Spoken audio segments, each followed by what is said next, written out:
మరి విచ్చేసినటువంటి సాగర్జీ గారికి కండువాతో స్వాగతించాలని చెప్పేసి కర్ణ గారిని కోరుతా ఉన్నా.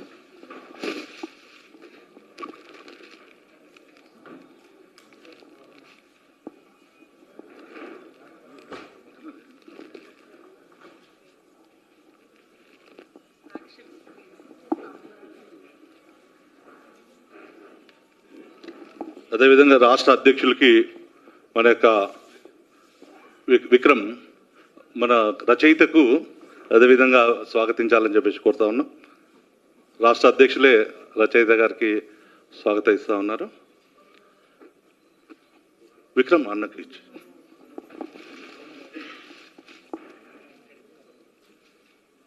మీరు ఇది అన్నకి ఇచ్చి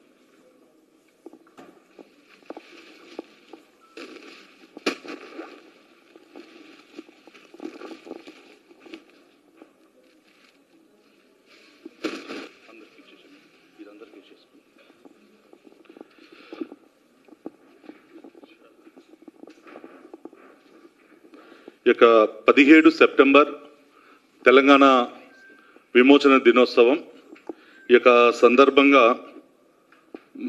విమోచన ఉత్సవ సమితి మరి రాష్ట్ర అధ్యక్షులు గారి యొక్క సూచన మేరకు ఇక విమోచన దినోత్సవ యొక్క చరిత్రను తెలియజేస్తూ ఒక పుస్తకాన్ని మరి భాస్కర్ యోగి గారు రచించారు. ఈ యొక్క పుస్తకావిష్కరణ కార్యక్రమాన్ని ముఖ్య అతిథిగా వచ్చినట్టు విద్యాసాగర్ రావు గారు వాటిని విమోచన చేయాలని చెప్పేసి కోరుతాం.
మన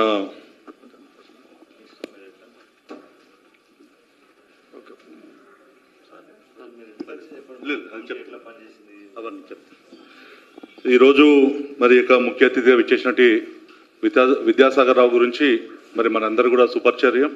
వారు మహారాష్ట్ర మాజీ గవర్నర్గా మరి వారు లాస్ట్ వర్క్ చేశారు. అంతకన్నా ముందు భారతీయ జనతా పార్టీ ఉమ్మడి ఆంధ్రప్రదేశ్ అధ్యక్షులుగా, కేంద్ర హోంమంత్రి సహాయ మంత్రిగా కూడా వారు పనిచేశారు. ఈ యొక్క తెలంగాణ విమోచన దినోత్సవం జరపాలని చెప్పేసి మరి వారు అధ్యక్షులుగా ఉన్నప్పుడే 1998లో బీజేపీ యొక్క ఉద్యమాన్ని మరి తీసుకోవడం జరిగింది. ఈ 25 సంవత్సరాల్లో బీజేపీ యొక్క పోరాటం, తెలంగాణ ప్రజల యొక్క ఆశయం అనుగుణంగా నరేంద్ర మోడీ గారు 2023లో మరి కిషన్ రెడ్డి గారి యొక్క నేతృత్వంలో గవర్నమెంట్ ఆఫ్ ఇండియా మరి అఫీషియల్గా విమోచన దినోత్సవాన్ని ప్రకటించి గత 2 సంవత్సరాలుగా చేస్తూ ఉంది. అదేవిధంగా మనందరూ కూడా తెలుసు, రామచంద్రరావు గారు కూడా ఆ రోజు గవర్నర్గా ఉన్నట్టు అప్పుడు అధ్యక్షులుగా ఉన్నటువంటి విద్యాసాగర్ రావు గారు మరి ఆ రోజు వారు రామచంద్రరావు గారికి అన్ని పార్టీల్లో కూడా విమోచన దినోత్సవాన్ని జరిపించాలని చెప్పేసి మరి ఆ రోజు ఆదేశిస్తే అన్ని పార్టీలో నాయకులను కలిసి మరి వారు కలిసిన కారణంగానే ఈ యొక్క అన్ని పార్టీ ఆఫీసుల్లో జెండాలు ఎగరవేయడంలో మరి రామచంద్రరావు గారి యొక్క పాత్ర చాలా ప్రముఖంగా ఉందని చెప్పేసి ఈ సందర్భంగా తెలియజేస్తూ మరి భాస్కర్ యోగి రచయిత గారు కూడా ఒక 2 నిమిషాలు వారు మరి జాతీయవాద కవిగా వారు రచయితగా, వక్తగా, ఉపన్యాసకులుగా, మరి పరిశోధకులుగా తెలంగాణ సాహిత్యము, భారతీయ సంస్కృతి, వేదాలు, ఇతిహాసాలు వంటి విభాగాల్లో విశేషమైనటువంటి జ్ఞానం కలిగి ఉండి 300 పైగా వ్యాసాలు రాశారు వారు. అదేవిధంగా అనేక పుస్తకాలను కూడా ప్రచురించారు వారు. సాంఘిక సాంస్కృతిక అంశాలపై మరి వారు అధ్యయనం చేస్తూ ఉన్నారు. ముఖ్యంగా సమాజంలో సమానత్వం, ధర్మం, జాతీయత పట్ల వారు నిబద్ధతతో మరి పనిచేస్తూ ఉన్నారు. వారికి అనేక పురస్కారాలు కూడా అందుకున్నారు. మరి గతంలో కూడా నియంత తల వంచిన రోజు అని చెప్పేసి దీనికి సంబంధించిన పుస్తకాన్ని కూడా గతంలో కూడా నేను తీసుకోవడం జరిగింది. సో ఈరోజు వారు ఈ పుస్తకానికి సంబంధించినటువంటి కొన్ని విషయాలు వారు చెప్పాలని చెప్పేసి కోరుతున్నారు.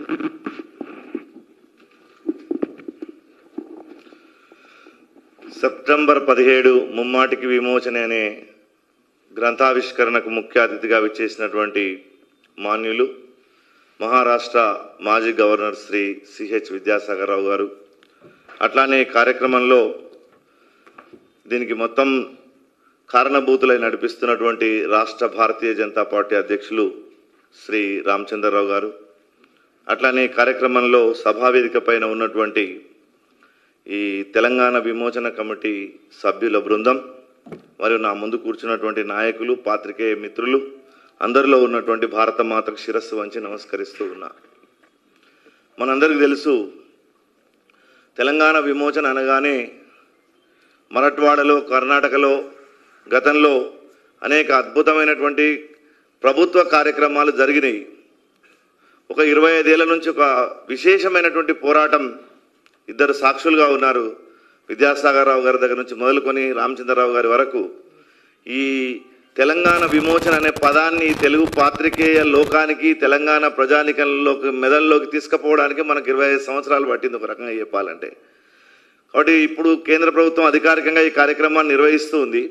కానీ ఇప్పటికీ కొన్ని వర్గాలు, కొన్ని శక్తులు, ముఖ్యంగా లెఫ్ట్ ఓరియంటెడ్ ఏవైతే ఈ తెలంగాణ గడ్డ మీద పనిచేస్తున్నటువంటి డీప్ స్టేట్ కుట్ర ఉందో, అందులో ఇక్కడ జాతీయవాదాన్ని బలపడకుండా ఉండాలి అని అంటే ఈ నిజాము, రజాకారులు, ఇక్కడ ఉన్నటువంటి హిందువుల మధ్య జరిగినటువంటి ఈ సంఘర్షణను ఒక మతవాద దృష్టితోటి చూయించి దీన్ని భయపెట్టాలనేటటువంటి ధోరణితో కొందరు విద్రోహం అని, కొందరు విలీనమని ఈ రకరకాల పేర్లు పెడుతూ వచ్చారు. కానీ నిజానికి 1124 వరకు కాకతీయ సామ్రాజ్యం ఈ దక్షిణాపథానికే పెట్టని కోటగోడలాగా ఉండి దక్షిణాపథాన్ని మొత్తం కాపాడిందన్న విషయం ఎవరు మనకు చెప్పరు. గణపతి దేవుడు ఇప్పుడున్నటువంటి దేవగిరి అంటే ఔరంగాబాద్ మొదలుకొని కాంచీపురం వరకు ఈ తెలంగాణ సామ్రాజ్యాన్ని తూర్పు సముద్రం వరకు విస్తరించినటువంటి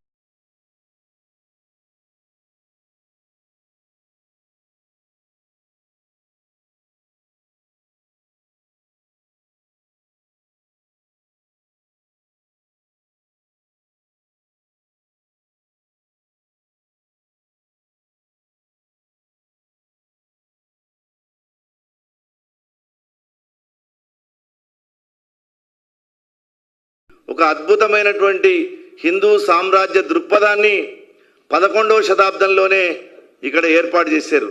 కానీ మనందరికీ ఇప్పుడు చరిత్ర చూసినట్టయితే కుతుబ్ షాహీలు, ఆసఫ్ జాహీలు తప్ప ఇంకో చరిత్ర లేదు అనేటటువంటి ఒక వాతావరణాన్ని ఈ తెలుగు రాష్ట్రాల్లో ఉన్నటువంటి ఇంటలెక్చువల్ టీం అంతా కూడా అట్లాంటి ఒక మన మెదడులోకి చొప్పిస్తున్నారు. దాన్ని ఎదుర్కోవడానికి అన్నట్టుగానే అనేక మంది ఇటీవల కాలంలో ముఖ్యంగా ఇక్కడ ఉన్నటువంటి నాయకుల ప్రేరణతోటి మంచి మంచి పుస్తకాలు, వ్యాసాలు, అనేక రకమైన చర్చలు ఇవాళ జరుగుతూ ఉన్నాయి. సరే, వాళ్ళందరూ మాట్లాడితే ఎప్పుడు ఏమంటూ ఉంటారంటే, మీరు లేరు కదా, ఈ విమోచన దినోత్సవం వచ్చినాడు మీ పార్టీ లేదు కదా, మీకేం హక్కు ఉంది, లేదు సంఘానికి ఏం హక్కు ఉంది అనేటటువంటి ప్రశ్న వాళ్ళు వేస్తూ ఉన్నారు. వాళ్ళని చూస్తుంటే ఒక జోక్ గుర్తొస్తుంది. ఊరిలో ఇద్దరు తగాదాలు పెట్టే పెద్ద మనుషులు ఇద్దరు రచ్చకట్ట మీద కూర్చొని ఉంటే అటు నుంచి పిల్లవాడు బాల్ ఆడుకుంటూ, బంతి ఆడుకుంటూ వచ్చినాట. వాని దగ్గర పిలిచి అడిగినట, ఏమరా బాబు, మీ నాన్న మీ అమ్మ అంటే నీకు చాలా ఇష్టమా అంటే ఇష్టము అన్నాడట. మరి నీకు ఇష్టం కానీ వాళ్ళకి నీవు ఇష్టం లేవు తెలుసా అని అన్నాడట. అట్లెట్లా ఇష్టం లేకుంటుంది, బంతి కూడా మా నాన్ననే ఇప్పించిండు, మా అమ్మనే ఇప్పించింది, నన్ను ఇంత మంచిగా చూసుకుంటున్నారంటే ఆ పెద్ద మనుషులు ఇద్దరు అన్నారట, లేదు ఒకసారి వాళ్ళ పెళ్లి ఆల్బంలో పోయి చూడిపో, నీ ఫోటో ఉందో లేదో తెలుస్తుంది. నీ ఫోటో వాళ్ళ పెళ్లి ఆల్బంలో లేదంటే అర్థం ఏంటి, నీ మీద వాళ్ళకి ఇష్టం లేదన్నట్టు. అంటే వాడు పిచ్చోళ్ళగా పరిగెత్తుకొని పోయినట్టు ఇంటికి. అంటే వాడు పిల్లవాడు ఎట్లా పుడతాడు, ముందు ఎట్లా పుడతాడు. కాబట్టి అప్పుడు ఈయన ఇక్కడ ఉన్నటువంటి హిందూ మహాసభ కావచ్చు, తర్వాత రాష్ట్రీయ స్వయం సేవక్ సంఘ్కు సంబంధించినటువంటి అనేక మంది కార్యకర్తలు బీడ్, పర్బని మొదలైనటువంటి ప్రాంతాల నుంచి దానే గారి నాయకత్వంలో ఇక్కడ వచ్చి పనిచేసిండ్రు. ఇక్కడ ఒక అద్భుతమైనటువంటి సత్యాగ్రహాన్ని చేయడానికి కావలసినటువంటి అన్ని రకాలైనటువంటి శక్తులను, యుక్తులను ఇక్కడ ఈ సిద్ధాంతానికి సంబంధించినటువంటి వ్యక్తులే ఇచ్చారు. కాబట్టి ఇది పెద్ద పోరాటం ఇది జరిగింది. జరిగిన తర్వాత ఇది వాళ్ళ చేతుల్లో ఈ వ్యవస్థలన్నీ ఉండడం వల్ల ఈ వ్యవస్థలన్నీ హైజాక్ చేసినాయి ఇవి. కానీ ఇక్కడ ఉన్నటువంటి ఈ పెద్దల పోరాటం, వీళ్ళ యొక్క రథయాత్రలు, వీళ్ళ యొక్క చర్చలు ఇన్నేళ్ల నుంచి 25 ఏళ్ళ నుంచి చేసినటువంటి ఒక అకుంఠితమైన పోరాటం వల్ల ఇది సెప్టెంబర్ 17 ముమ్మాటికే విమోచనే అనేటటువంటి మాట ఇవాళ ప్రబలంగా వినిపించేటటువంటి గొంతులు బయటకు వస్తున్నాయి.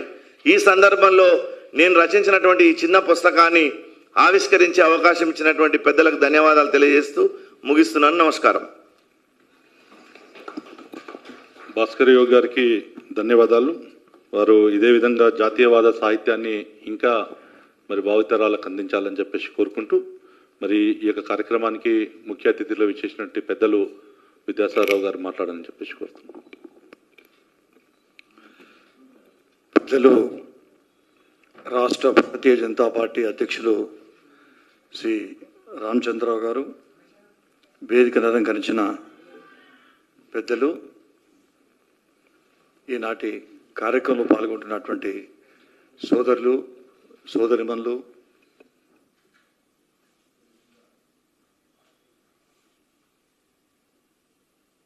అదేవిధంగా ప్రసార సాధనాలకు సంబంధించినటువంటి మిత్రులు. భాస్కర్ యోగి గారు చాలా పుస్తకాలు ఇదివరకే రాయడం జరిగింది. అంతేకాకుండా ఎన్నో సందర్భాల్లో భారతీయ సంస్కృతి పరంపర గురించి చెప్పడం జరిగింది. ఈనాడు ప్రధానంగా సెప్టెంబర్ 17 ముమ్మాటికి విమోచననే అనేటువంటి ఒక పుస్తకాన్ని మనందరం ఈనాడు ఆవిష్కరించుకున్నాం. దీనికి అవకాశం ఇచ్చిన తర్వాత రచించినటువంటి భాస్కర్ యోగి గారికి నా హృదయపూర్వకమైనటువంటి ధన్యవాదాలు తెలియజేస్తున్నాను. అయితే నేను చరిత్రలోకి పోను. చరిత్ర అంతా మీకు తెలుసు. అయితే ఈనాడు పెద్దలు మా అధ్యక్షులు వారు పదవి స్వీకారం జరిగిన తర్వాత ఈ 17 సెప్టెంబర్ యొక్క ప్రాధాన్యత ఇంకా పెరిగింది అనేటువంటి భావన నాకు కలిగింది. 27 సంవత్సరాలు దాదాపు ఈ ఉద్యమాన్ని ప్రారంభించినాం. 1998 17 సెప్టెంబర్ నాడు ఈ భారతీయ జనతా పార్టీ, అప్పుడు మేము కార్యాలయం కట్టుకోలేదు, చిన్నది ఎక్కడో కాచిగూడలో ఎక్కడ ఉండే అశోక్ నగర్లో, అక్కడ కూర్చొని ఈ కార్యక్రమాన్ని ప్రారంభం చేసినాం. భారతీయ జనతా పార్టీ నాయకులందరూ కూడా ఒప్పుకోవడానికి ఈ కార్యక్రమాన్ని మనం ఒక ప్రాణప్రదంగా తీసుకోవాలి అనేటువంటి ఒక ఆలోచనకు రావడం అనేది చాలామందికి తెలియదు. కాబట్టి మరొకసారి ఈనాడు నేను మనవి చేసుకుంటున్నాను. ఎందుకు ఆ స్ఫూర్తి ఆనాడు కలిగింది? ఒక్కరు కూడా విభజించలేదు. ఈ 27 సంవత్సరాల్లో భారతీయ జనతా పార్టీ ఢిల్లీ నుంచి హైదరాబాద్ వరకు దీనికి సంబంధించి కార్యకర్తల్లో కానివ్వండి, మిగతా నాయకుల్లో కానివ్వండి, ఎక్కడ భేదాభిప్రాయం లేకుండా ఈ ఉద్యమాన్ని కొనసాగిస్తున్నాం. అయితే చాలామందికి అనుమానం, ఈ 17 సెప్టెంబర్ ఎందుకు చేస్తున్నారు? ఇంతకుముందు భాస్కర్ యోగి గారి ఒక చిన్న ఉదాహరణ చెప్పినట్టుగా, ఈనాడు మనం త్రివర్ణ పతాకం ఎగురేస్తున్నప్పుడు అసలు స్వాతంత్రం మనకు రానప్పటి నుంచి అసలు అప్పుడు పుట్టనటువంటి వాళ్ళందరూ కూడా పాల్గొంటున్నారు. ఇప్పుడు మీరందరూ అసలు అప్పుడు పుట్టలేదు, మీరు పాల్గొనడానికి హక్కు లేదంటే అసలు జనవందనమే కాదు. ఈ భారతదేశంలో తరాలు మారుతుంటాయి. గత చరిత్ర, గత తరం ఇచ్చినటువంటి విషయాన్ని మనం ముందుకు తీసుకుని పోవాలి. కానీ 17 సెప్టెంబర్కు సంబంధించి ఇప్పుడున్నటువంటి కుహనా లౌకిక వాదం కానివ్వండి,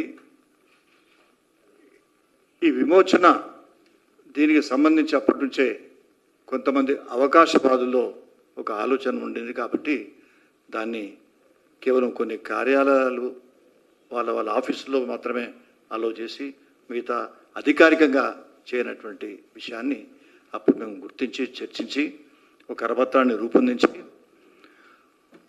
98 నాడు 1998 17 సెప్టెంబర్కు 50 సంవత్సరాలు నిండుతుంది. విమోచనే భారతదేశంలో విలీనమే నిజాం సరెండర్ అయినటువంటి దినం. 50 సంవత్సరాల ఉత్సవాన్ని జరపడానికి మేము అదివరకే కొన్ని సందర్భాల్లో చంద్రబాబు గారితో మాట్లాడడం. అప్పుడు చంద్రబాబు నాయుడు గారు ఫారెన్లో ఉండి వెంటనే మొత్తం ఎలిమినేషన్ చేసినారు 50 సంవత్సరాల సందర్భంగా అసెంబ్లీని కానివ్వండి మిగతా కొన్ని ప్రాంతాలను. కానీ మేము మాత్రం ఆనాడు పెద్ద బహిరంగ సభను నిర్వహించి లాల్ కృష్ణ అద్వానీ గారు ఆ సభకు వారు ముఖ్య అతిథిగా రావడం, అందులో 120కి పైగా స్వాతంత్ర సమర యోధులను ఆనాడు సన్మానం చేయడం జరిగింది. సన్మానం చేసి ఒక ప్రతిజ్ఞ తీసుకున్నాం. 17 సెప్టెంబర్ను ఎన్నటికైనా ఈ ప్రాంతంలో అంటే హైదరాబాద్ సంస్థానంలో మరాఠా కానివ్వండి కర్ణాటక తెలంగాణలో ఈ 3 ప్రాంతాల్లో అధికారికంగా ఉత్సవాన్ని నిర్వహించుకోవాలి.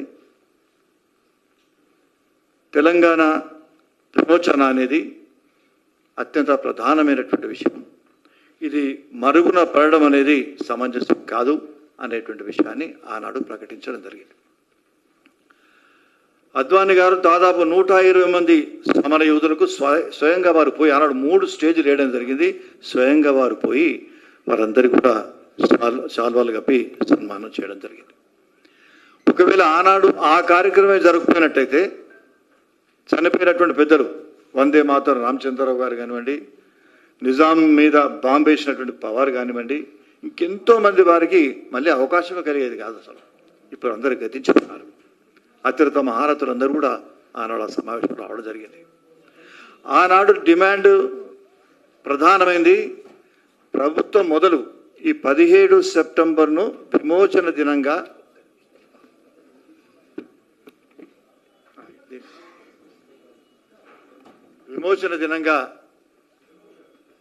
దీన్ని ప్రకటించాలని, విమోచన దినంగా ప్రకటించిన తర్వాత దీని ఉత్సవాన్ని ప్రభుత్వమే అధికారికంగా నిర్వహించాలని, పిల్లల పాఠ్యాంశాల్లో దీన్ని ఒక పాఠంగా ఉంచాలని, కొమరం భీం, షహబుల్లా ఖాన్ తదితర మహనీయులు వాళ్ళ యొక్క విగ్రహాలను హైదరాబాద్ నగరంలో ప్రతిష్టాపన చేయాలని, ఏదో పోరాట ఘట్టాలున్నాయో బైరాన్పల్లి కానివ్వండి, పర్కాల కానివ్వండి, నల్గొండలో చాలామంది సోదరులు ఎన్నో పార్టీలకు అతీతంగా ఉద్యమం నడిచింది ఎన్నో సంవత్సరాలు.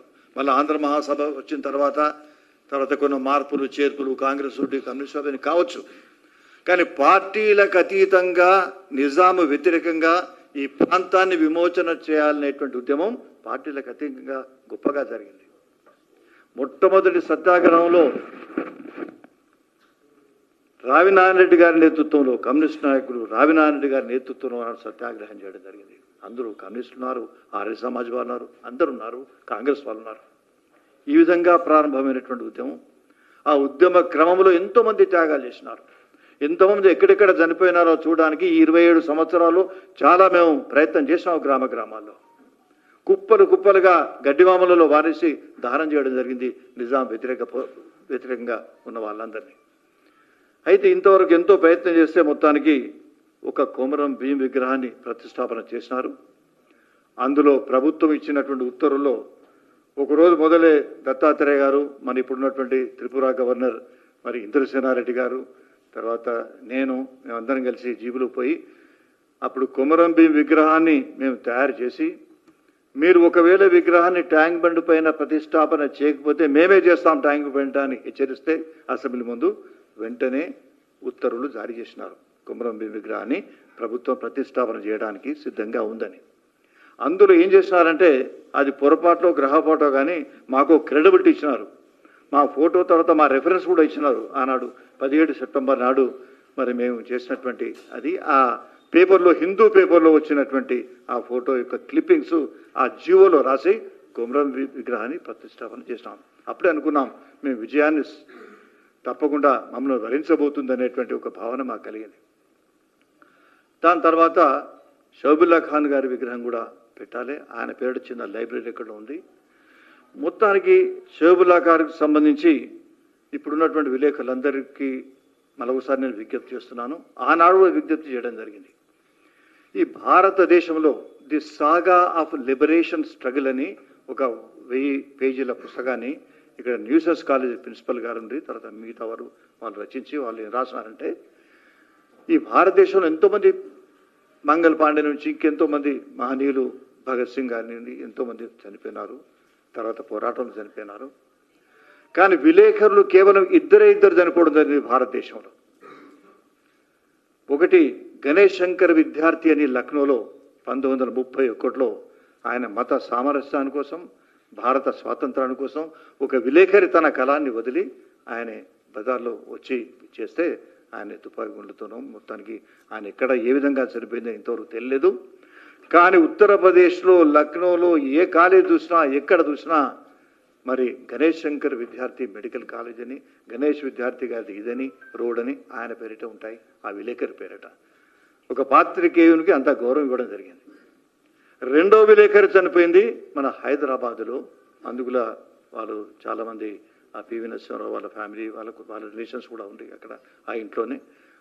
ఆయన ఇమ్రోజ్ అనేటువంటి నరసింహరావు గారు వారు, తర్వాత షేబుల్లా ఖాన్ గారు ఇమ్రోజ్ అనేటువంటి పత్రిక ఆనాడు తీయడం. ఒక వ్యాసంలో ఆయన ఏం రాసినాడు, ఈ భారతదేశం అంతా శరీరం అయితే హైదరాబాద్ శరీరంలో గుండెకాయ లాంటిది. మరి మన భారతదేశం శరీరం అనుకున్నప్పుడు గుండెకాయ వేరుగా ఎక్కడ నువ్వు కొట్టుకుంటూ ఉండదు కదా, ఆ గుండెకాయ శరీరంలో కలవాల్సిందే. కాబట్టి హైదరాబాద్ సంస్థానం అనేది అది నిజాం తనే ప్రభువు అనుకోవచ్చు, పాకిస్తాన్ వాళ్ళు దాన్ని రికగ్నైజ్ చేయవచ్చు. మరి చర్చిల్ లాంటి వాళ్ళు బ్రిటిష్ ప్రధాని, తర్వాత మిగతా వాళ్ళు అందరూ కూడా Hyderabad can exist as a separate country. అది ల్యాండ్ లాక్డ్ అని అనుకోవడానికి వీలేదు. జెకోస్లోవేకియా మీరు ఎన్నో కంట్రీస్ ఉన్నాయి.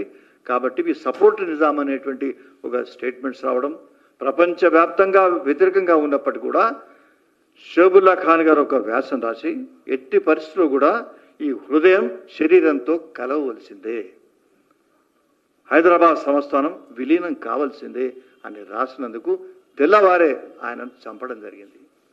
ఆయన బావమర్ది ఇస్మాయిల్ చేతి నరకడం జరిగింది. ఆ భార్య పిల్లలు ఏడ్చుకుంటూ వచ్చి మా హిందూ బంధువులు మమ్మల్ని రక్షిస్తారు, మేము భయపడేది లేదని ఆమె భార్య చెప్పుకున్నట్టు సందర్భం ఈనాడు మనం మర్చిపోరాదు. అందుకోసమే షేబుల్లా ఖాన్ యొక్క ఆ ఫోటోగ్రాఫ్ చాలామంది విలేకరులకు ఇచ్చి ఒక పత్రిక, ఈ సమాజం ఒక సముద్రం ఎన్నో వచ్చినాయి. ఇప్పుడు సోషల్ మీడియా కానివ్వండి మిగతా ఎన్నో వచ్చింది. అది ఒక 3rd ఎస్టేట్ అన్నాం, 4th ఎస్టేట్ అన్నాం, 5th ఎస్టేట్ అంటున్నాం. ఏదైనా కూడా షేబుల్లా ఖాన్ మరవద్దు అనేటువంటి విషయాన్ని కూడా ఆనాడు ప్రత్యేకంగా చెప్పినాం. 98 అయిపోయింది. ఆ 98 మీటింగ్ ఒక బ్రహ్మాండమైనటువంటి బహిరంగ సభ. అందులో చాలామంది ఉన్నారు. మాజీ స్పీకరు నారాయణరావు గారు కానివ్వండి, కృష్ణరాజు గారు కానివ్వండి, మన పెద్దలందరూ అద్వాని గారు, ఇంకా చాలామంది. ఆ ఫోటో చాలా పెద్ద బ్రహ్మాండమైనటువంటి ఫోటో. ఫ్రేమ్ కట్టించుకొని ఇంట్లో పెట్టుకోవాల్సినటువంటి అతిరథ మహారథుడు ఆనాడు డయాస్ మీద నిలబడ్డారు. తర్వాత మిగతా వాళ్ళందరూ కూడా ఉన్నారు. ఆ పోరాటం నేను అంటాను, ఆ పోరాటం ఈనాడుగా మొత్తానికి ఇప్పుడు ముగిసింది. ఈ 3 సంవత్సరాల నుంచి అధికారికంగా మనం చేస్తున్నాం. ఆ పోరాటం మళ్ళీ ఇప్పుడు మొదలైంది. ఆనాడు సర్దార్ వల్లభాయ్ పటేల్ గారి నేతృత్వంలో మరి ఇక్కడ విమోచనం జరగడం జరిగింది. సర్దార్ వల్లభాయ్ పటేల్ యొక్క పోలీస్ యాక్షన్ దాన్ని సులభతరం చేయడానికి, సుగమం చేయడానికి సామాన్య ప్రజలు, గ్రామంలో ఉన్నటువంటి స్త్రీ పురుషులు నిరక్షరాస్యులు వాళ్ళకి ఏ ఆయుధం దొరికితే ఆయుధాన్ని వాళ్ళు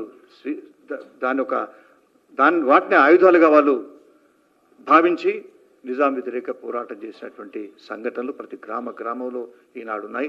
ఇప్పటి వరకు కూడా వీరికి సంబంధించిన సోదరి ఉన్నది, వీళ్ళ అమ్మమ్మ మదర్ గారు అమ్మగారు అయితే ఇప్పుడు కూడా బతుకమ్మ పాటలు పాడుతుంది. ఆ నల్గొండలో జరిగినటువంటి దానికి సంబంధించి మల్లి స్వరాజ్యం గారు మాతో బాగుండేది. భీమిరెడ్డి నరసింహారెడ్డి గారితో కూడా నేను చాలా బాగా ఉండేది. వీళ్ళందరూ కూడా అక్కడ పోరాటాలు చేసినారు. కరీంనగర్ మిగతా జిల్లాల్లో అన్ని పోరాటాలే. అయితే ఆనాడు స్వాతంత్ర పోరాటం జరుగుతున్నప్పుడు బ్రిటిష్ వాళ్ళు మరి వీళ్ళను ఎక్కడైనా జైల్లో ఉంచడానికి కాలాపాని మీకు తెలుసు సెల్యూలర్ జైల్ అండమాన్ నికోబార్లో కట్టినారు. ఇక్కడ మామూలు మహబూబ్ నగర్ జిల్లా నల్లమల ఫారెస్ట్లో కూడా ఒక కాలాపాని జైలు 1905లో మన నిజాం కూడా కట్టేయడం జరిగింది. అక్కడ సెల్లో వీళ్ళందరినీ వేసేది. పివి నరసింహారావు లాంటి అతిరథ మహారథుడు మన మాజీ భారత ప్రధాని గారు కూడా వారితో పాటు ఎంతోమందిని ఎక్స్పెల్ చేసినారు ఇక్కడి నుంచి, యూనివర్సిటీ నుంచి. చేస్తే ఇక్కడ దేశమంతా తిరిగి పాపం చదివి వారు చాలామంది విద్యావంతులైనారు. అన్ని బాధలు మనం అనుభవించినాం. నేను ఎక్కువ సమయం తీసుకోకుండా ఇవాళ నేను చెప్పినాను, మరి మన రామచంద్రరావు గారి నేతృత్వంలో మరొక పోరాటం ప్రారంభం కావాలని. మరొక పోరాటం ప్రారంభం కావాల్సినటువంటి అవసరం ఉన్నది. ఎందుకంటే ఈ గెజెట్ పబ్లికేషన్ వచ్చింది. ఇప్పుడు ministry of home affairs notification, new Delhi, dated 12th March 2024. The gazette of India extraordinary అని తీయడం జరిగింది పోయిన సంవత్సరం. ఆ ఫైల్ నెంబర్ అవన్నీ ఇచ్చి, వెరాజ్ Hyderabad did not get independence for 13 months of the independence of India on 15th August 1947 and was under Nizam rule. The region got liberated from Nizam rule on 17th September 1948 after police action, namely Operation Polo. అప్పుడు operation పోలోనా, క్యాటల్ పిల్లరా, ఏదాని అంతర్జాతీయంగా చూసుకుని ఒక పేరు పెట్టేసినారు. వచ్చిన వాళ్ళు army ఆఫీసర్లు వచ్చినారు. రేపు వాళ్ళ యొక్క నేత రాజ్నాథ్ సింగ్ గారు వచ్చి మళ్ళొకసారి దాన్ని వారు ఆవిష్కరించబోతున్నారు, పరేడ్ అటెండ్ చేయబోతున్నారు. తర్వాత ఈ చివరి లైన్లో, now in order to remember martyrs who liberated Hyderabad and to infuse the flame of patriotism in the minds of the youth, the government of India has decided to celebrate 17th day of September every year as Hyderabad Liberation Day. విమోచన దినమని అధికారికంగా పోయిన సంవత్సరమే gazette notification ద్వారా వచ్చింది. మరి మన రాజ్యాంగం ఎటువంటి రాజ్యాంగం ఇది? ఫెడరల్ రాజ్యాంగం కాదు. Federal in nature but unitary in soul, spirit. దాని యొక్క స్ఫూర్తి అనేది ఐక్యం. ఫెడరల్ అనేది సమాఖ్య అనేది, రాష్ట్రం అనేది అదొక, it is federal in nature. It is federal in nature, spiritual or soul wise, whatever it is, it in the unitary. ఇటువంటప్పుడు కేంద్రమే ప్రధానమైంది. కేంద్రాన్ని దాని చుట్టే పరిభ్రమించాలి రాష్ట్రాలు. రాష్ట్రాలకు స్వాతంత్రం ఉంది. దానికి స్టేట్ లిస్ట్ అని, సెంట్రల్ లిస్ట్ అని, తర్వాత ఇంకా మధ్యంతరంగా ఉన్నటువంటి లిస్ట్ ఉంది. దీనికి సంబంధించి వస్తే మళ్ళీ పర్యవేక్షణ కేంద్రం చేస్తుంది. కాబట్టి ఎప్పుడైతే ఈ ఎక్స్ట్రాడనరీ గెజెట్ పబ్లికేషన్ అయిందో, గెజెట్ పబ్లికేషన్ కన్నా మొదలే ఈ ప్రాంతంలో పోరాటం చేసి త్యాగం చేసినటువంటి త్యాగధనులందరినీ వారిని స్మరించుకోవాలన్నా మన ప్రతి గ్రామంలో పోతే మీరు ఎటువంటి పరిస్థితులు ఉన్నాయి. ఇవన్నీ ఉన్నప్పుడు రాష్ట్రం ఉత్సవాలను జరుపుకుంటుంది. మొత్తానికి గద్దె దిగొచ్చింది. భారతీయ జనతా పార్టీ పోరాటం సఫలీకృతమైంది. ఎప్పుడైతే మరి రాష్ట్ర ప్రభుత్వం, టీఆర్ఎస్ ప్రభుత్వం కానీ కాంగ్రెస్ ప్రభుత్వం కానీ ఒక్క మెట్టు దిగి అయ్యా చేస్తామే, అధికారికంగానే చేస్తామన్నారు. కానీ అధికారికంగా ఏమని చేస్తాం, దీని పేరేం పెడదాం, ఇంకా దాని 21 దినం కాలేదు.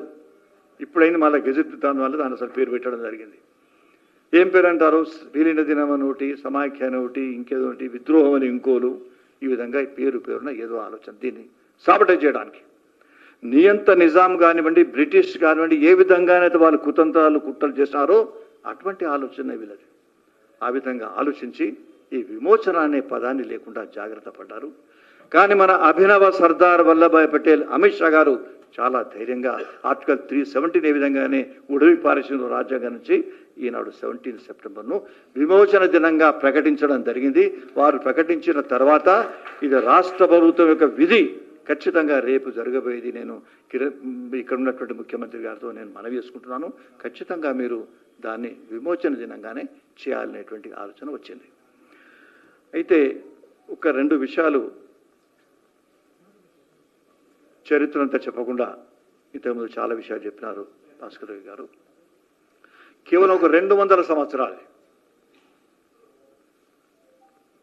దాన్ని మనం ఒకసారి పరిశీలించుకుంటే తెలంగాణ కానివ్వండి, తర్వాత మహారాష్ట్ర కానివ్వండి, కర్ణాటక కానివ్వండి, మనం చాలా ఇబ్బంది పడ్డాం. మన పిల్లలు 200 సంవత్సరాలు వెనుకబడిపోయినారనే విషయాన్ని మీకు మనవి చేస్తున్నాను.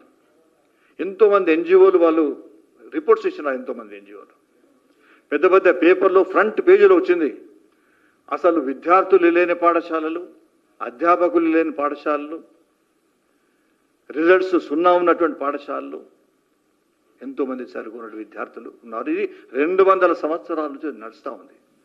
దీనికి కారణంగానే ఎంతోమంది మేధావులు ఎంతో కష్టపడి ఉర్దూ మీడియం ఉన్న, ఎందుకంటే తెలుగు బ్యాన్ చేస్తున్నారు కాబట్టి ఉర్దూ మీడియంలో చదువుకున్నారు. చదువుకొని మన పివి నరసింహారావు గారు కానివ్వండి, అదేవిధంగా జ్ఞానపీఠ అవార్డు గ్రహీత గారు శ్రీనారాయణ రెడ్డి గారు కానివ్వండి, ఆయన ఉర్దూలో చదివినాడు. ఆయన అందుకోసం గద్దలు పాపం మర్చిపోడు ఆయన. కానీ తెలుగులో విశ్వంభర రాసిన ప్రమాణంగా ఆ విశ్వంభరాన్ని మొదలుపెట్టాడు. అనుకున్నటువంటి తెలంగాణ బాధ, ఈ ప్రాంతం యొక్క బాధ వారి హృదయాంతరాల్లో కొట్టుకుంటుందని ఆ విశ్వంభరను ఒక మొదటి పేజీలో చూస్తేనే మనకు అనిపిస్తుంది. నేను పుట్టకముందే నా నెత్తి మీద నీలిపొర, నా కాళ్ళ కింద ధూళిపొర అని మొదలు పెడతాడు ఆయన. మొదలుపెట్టి ప్రపంచంలో అందరి గురించి మాట్లాడాడు ఆయన. పాపం ఒక సిద్ధాంతం కాదు, కమ్యూనిజమో ఏదో కాదు, ప్రపంచంలో నాయకులు కార్ల్ మార్క్స్, మహాత్మా గాంధీ అందరి గురించి మాట్లాడి ఆయన పుస్తకాన్ని కంప్లీట్ చేశాడు. అటువంటి అభిప్రాయం ఈ యొక్క తెలంగాణ స్ఫూర్తిలో ఉండింది. తెలంగాణ సాధించుకోవాలని అందరూ కలిసిమెలిసి కుల మతాల భేదం లేకుండా అందరు కులాలు వరుస పెట్టుకొని పిలిచేటువంటి భావన ఈ ప్రాంతంలో ఉండింది. ఈ ప్రాంతంలో చదువు లేకపోవడం వల్ల, బ్యాన్ చేయడం వల్ల, తెలుగు కేవలం తల్లి కడుపులో ఉన్నప్పుడు పిల్లవాడు ప్రహ్లాదు నేర్చుకున్నట్టు తెలుగు భాష వినడం, పుట్టిన తర్వాత కొంత ఇంట్లో తల్లి మాట వినడం, కానీ బయటకు వస్తే మళ్ళీ ఉర్దూ, చదివితే మళ్ళీ ఉర్దూ. ఇది ఏ ప్రాంతంలో కూడా ఇంత దయనీయమైనటువంటి భాషను అణిచినటువంటి సందర్భము లేదని మీకు నేను మనవి చేస్తున్నాను. దానివల్ల ఒక ఇంటలెక్చువల్ పోయింది. ఎందుకంటే 6వ తరగతి వరకు కనీసం మాతృభాషలో చదువుకోకపోతే వాడెవడు మేధావి కాలేడు. మనం దాన్ని సఫర్ అయినాం. కాబట్టి భాషకు ప్రాధాన్యత ఇచ్చి, ఇప్పుడున్నటువంటి స్కూళ్ళకు ప్రాధాన్యత ఇచ్చి, అక్కడ టీచర్స్ ఉండాలి, విద్యను ఏ విధంగా చేయాలనేటువంటి ఆలోచన మనం చేయాల్సినటువంటి అవసరం ఉంది. రెండవది ధనికత. ఇప్పుడున్నటువంటి మనకు భారతదేశం ధనిక దేశం మనందరికీ తెలుసు. 17th సెంచురీలో మీరు జీడిపి చూసుకున్నా, చూసుకున్నా ప్రపంచంలో అంటే ఎంతోమంది ఉన్నారు. పెద్ద మడిసన్ కానీ, చరిత్రకారుడు విల్ డ్యూరెంట్ కానీ, వారందరూ ఇంత పెద్ద పుస్తకాలు రాసినారు. అసలు భారతదేశంలో తయారైన వస్తువులే ప్రపంచవ్యాప్తంగా ఉన్నాయని ఇంకెక్కడ లేదు. భారతదేశం మించిన ఇంకో దేశం లేదని అమెరికన్స్ రాసినారు, తర్వాత బ్రిటిష్ వాళ్ళు అందరూ రాసినారు. అటువంటి ధనిక దేశం అది. ఈ ధనిక దేశంలో ఎంతవరకు ఉన్నాం మనం? ఈ 2000 సంవత్సరాలు, ఈ 1800 సంవత్సరాలు బ్రిటిషు తర్వాత నిజాం ఒకటే. ఎందుకంటే నిజాంకు ఒక భయం ఉండే, మరాఠాస్ వచ్చి ఎప్పుడు దండయాత్ర చేస్తారు, ఇప్పుడు హైదరాబాద్ సంస్థాన్ని క్యాప్చర్ చేస్తారు అని కలలు కనపడే వాళ్ళు శివాజీ కానీ, మరాఠా వాళ్ళు కానీ. కాబట్టి నేను బ్రతకలేను, దాన్ని దాడి చేస్తాడు ఎప్పటికైనా అని అందుకోసం ఆ బ్రిటిష్ వాళ్ళతో ఒప్పందం చేసుకున్నాడని, సబ్సిడరీ ఉండడానికి, ఆయన అండలో ఉండడానికి. బ్రిటిష్ వాళ్ళు ఏమన్నారు, మరి మేము డబ్బులు ఇవ్వాలి, మా సైన్యానికి మేపడానికి కోసం నువ్వు డబ్బులు ఇవ్వాలంటే ఇస్తాను ఒప్పుకొని, అప్పుడు ఇద్దరు కలిసిపోయి ఒకడు కాదు మొత్తం ఇద్దరు కలిసి ఈ ప్రాంతాన్ని సర్వనాశ చేసే ప్రయత్నం చేశాడు. అంతవరకు బంగారాన్ని, రత్నాలను పదాల్లో పెట్టి అమ్మినటువంటి ప్రాంతం ఇది, ధనిక ప్రాంతం ఇది. మీరు దాని ఒక ఉదాహరణ చూడాలంటే 1851లో క్రిస్టల్ ప్యాలెస్ ఉంది లండన్లో, ఇంటర్నేషనల్ ఎగ్జిబిషన్ అది. అక్కడ హైడే పార్క్ ఉంటుంది. హైడే పార్క్లో దాన్ని క్రిస్టల్ ప్యాలెస్ అంటారు. అక్కడ అంతర్జాతీయ ఎగ్జిబిషన్ అయితే 1,00,000 వస్తువులు, మంచి ఆర్టిఫెక్ట్స్ అన్నీ అన్ని కులాలు వాళ్ళు తయారు చేసింది, తర్వాత అన్ని దేశాలకు సంబంధించినటువంటి సంస్కృతి, అవన్నీ దానికి సంబంధించిన ఆకృతులన్నీ కూడా అందులో ఉండడం జరిగింది. అందులో కోహినూరు డైమండ్ కూడా పెట్టారు. ఆ కోహినూరు డైమండ్ పక్కకి ఏమున్నది? మన వరంగల్లో నేసినటువంటి దుర్రీలు, తివాసీలు, గద్వాల నారాయణపూర్లో చేసినటువంటి జరి చీరలు, నాందుల్లో చేసినటువంటి మక్మల్ బట్టలు, దాని తర్వాత దౌలతాబాద్ అంటే ఇప్పుడు ఔరంగాబాద్లో నేసినటువంటి అక్కడ ఉన్నటువంటి ఒక పేపరు, ఇవన్నీ కూడా ఆ ప్రొడ్యూస్ చేసినారు.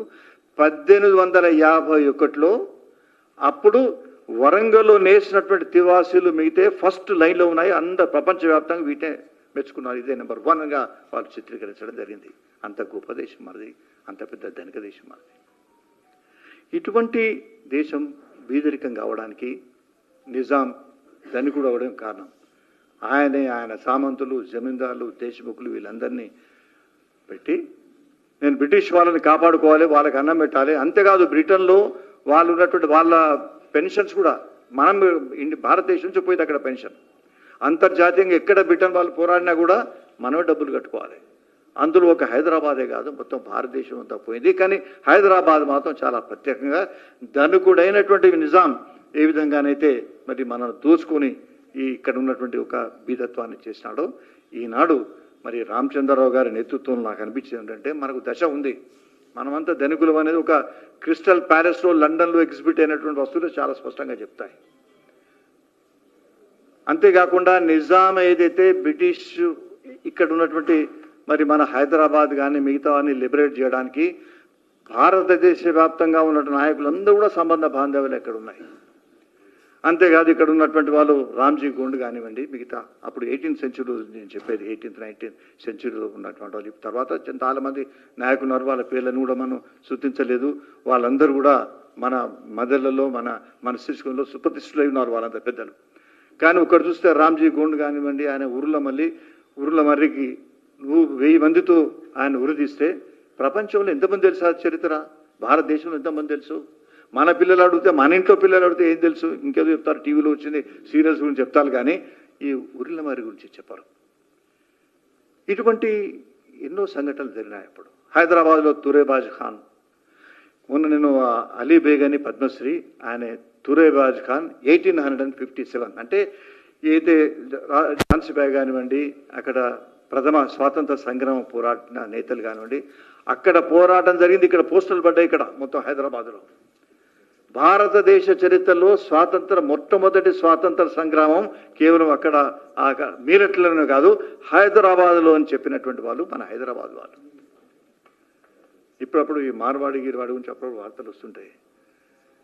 జయగోపాల్ దాస్ అని అప్పుడు 1857లో బేగం బజార్లో వాళ్ళు మార్వాడీస్ మిగతా ముస్లిమ్స్ అందరూ హిందువులు కలిసి మెలిసి రెసిడెన్స్ మీద దాడి చేస్తే చాలామంది చనిపోయినారు. ఆయన చివరికి పట్టుకొచ్చి మరి అక్కడ ఉన్నటువంటి మన తురేబాజ్ ఖాన్ ఉరిదీసి ఉల్టా పల్టా చేసి ఉమెన్స్ కాలేజ్ ముందు వేలాడదీయడం జరిగింది. ఇటువంటి సంఘటన ఇక్కడ జరగలేదు.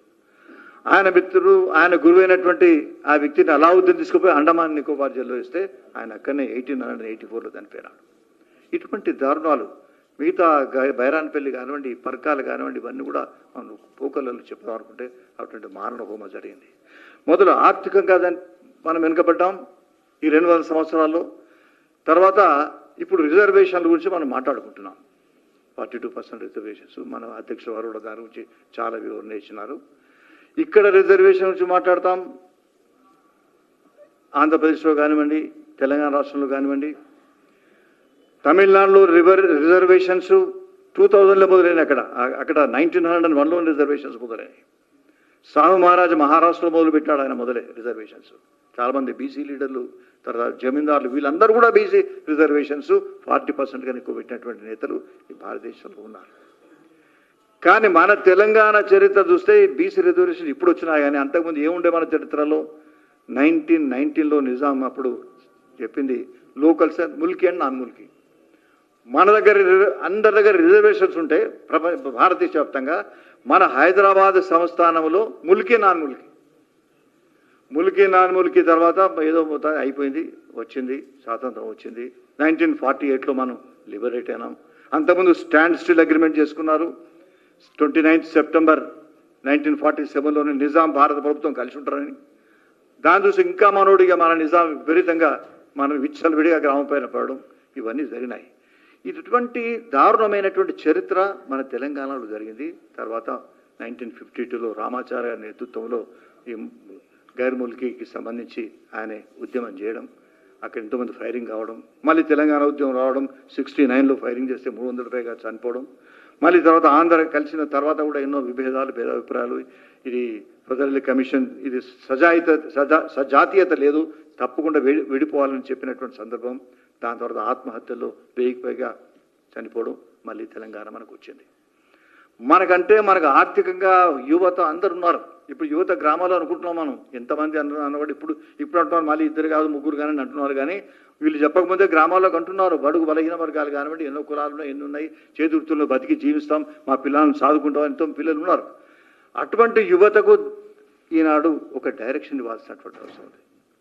తెలంగాణ మాగాణులుగా ఇవన్నీ కూడా ఇప్పటికి కూడా ప్రపంచవ్యాప్తంగా ధనికమైనటువంటి దేశం. ఎప్పుడైతే నిజాం ధనికుడుగా కాగలినాడో తెలంగాణ కూడా ప్రపంచంలోనే ధనిక రాష్ట్రంగా విలసిల్లేటువంటి అవకాశం ఉంది. మన భారతదేశం కూడా ధనిక రాజ్యంగా అవతరిస్తుంది నరేంద్ర మోడీ గారి నేతృత్వంలో. కాబట్టి నేను మనవి చేసేది ఈ సందర్భంగా మా రామచంద్రరావు గారికి, మనకు దశ ఉంది, ఆర్థికంగా దశ ఉంది, చదువులో దశ ఉంది, కానీ దశ ఉన్న దిశ లేని తెలంగాణగా ఉంది. ఈ దిశానిర్దేశం మీరు చేయాలని మనం చేస్తాం ఈ సందర్భంగా. దీనికోసం 17 సెప్టెంబర్ అనేది కేవలం ఒక జెండా వందనం చేసి మిలిటరీ పరేడ్ చేసి సల్యూట్ తీసుకోవడం కాదు. అది సల్యూట్ అందరూ రోజు తీస్తూనే ఉంటారు, 16 పండు పోతూ ఉండే సల్యూట్ కొడుతూనే ఉంటారు. ఈ యొక్క స్ఫూర్తిని తీసుకొని మరి మన అభినవ్ సర్దార్ వల్లభాయ్ పటేల్ గారు అయితే గెజెట్ పబ్లికేషన్ను విడుదల చేసిన తెల్లారి హైదరాబాద్ వచ్చి వారు పోయిన సంవత్సరం త్రివర్ణ పతాకాన్ని ఎగిరేయడం జరిగింది పరేడ్ గ్రౌండ్లో.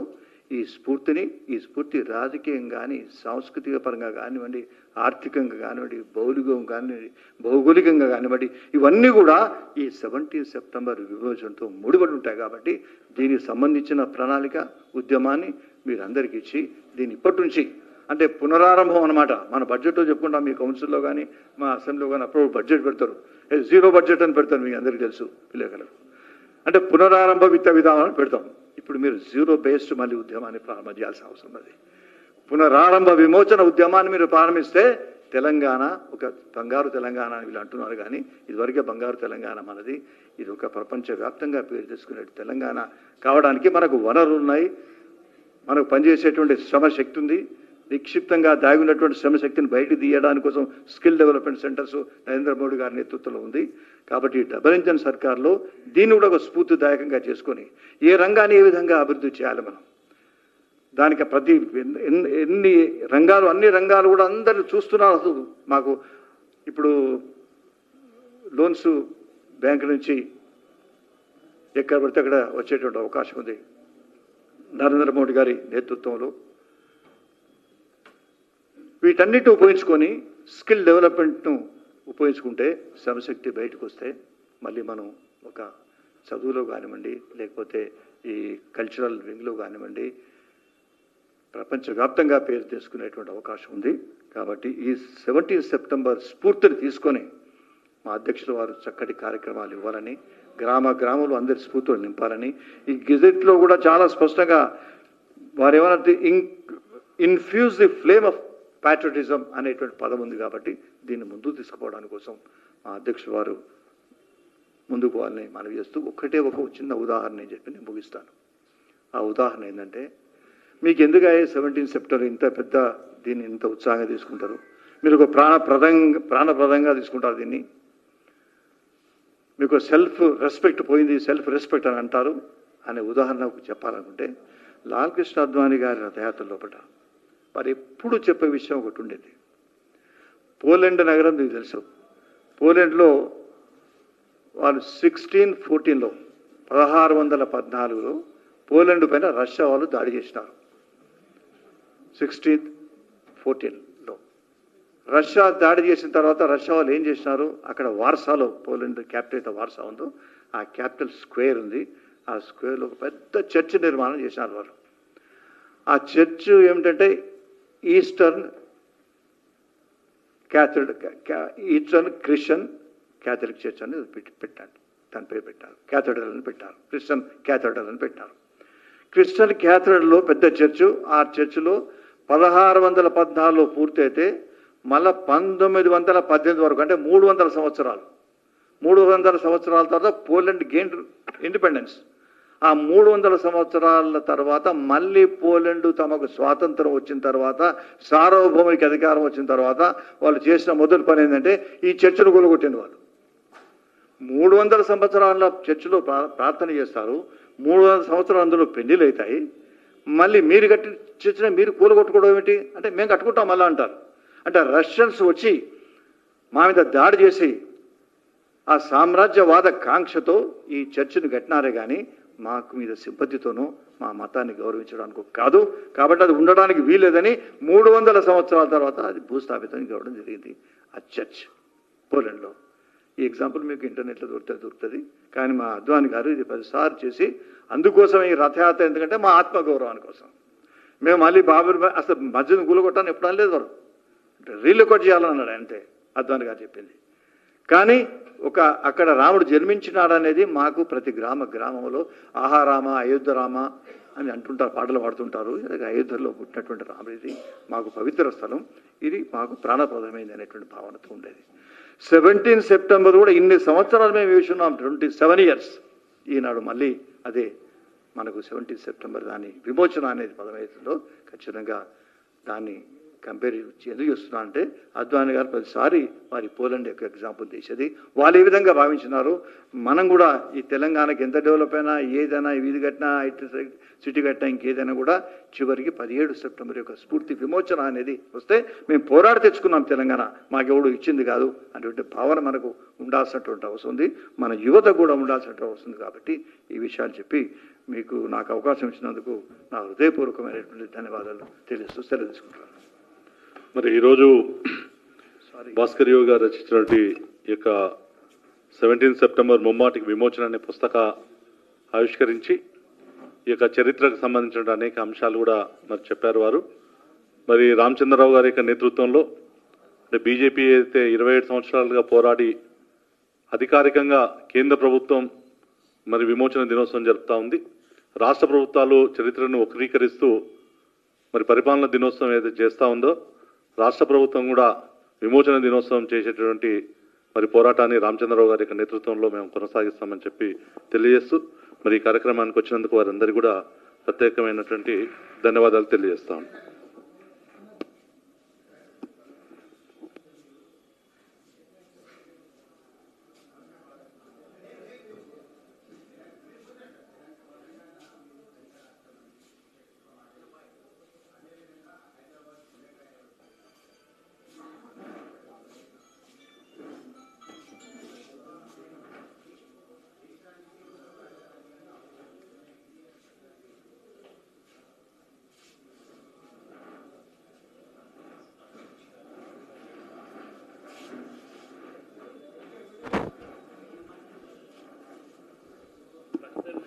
మరి రామచంద్రరావు గారు గవర్నర్, మన మాజీ గవర్నర్ విద్యాసాగరరావు గారికి షాలుతో సత్కరిస్తున్నారు. అందరం కూడా చప్పట్లతో మరోసారి మరి యొక్క విమోచన దినోత్సవం అనే చరిత్రకు రూపశిల్పం చేసి సాధించుకున్నామని చెప్పి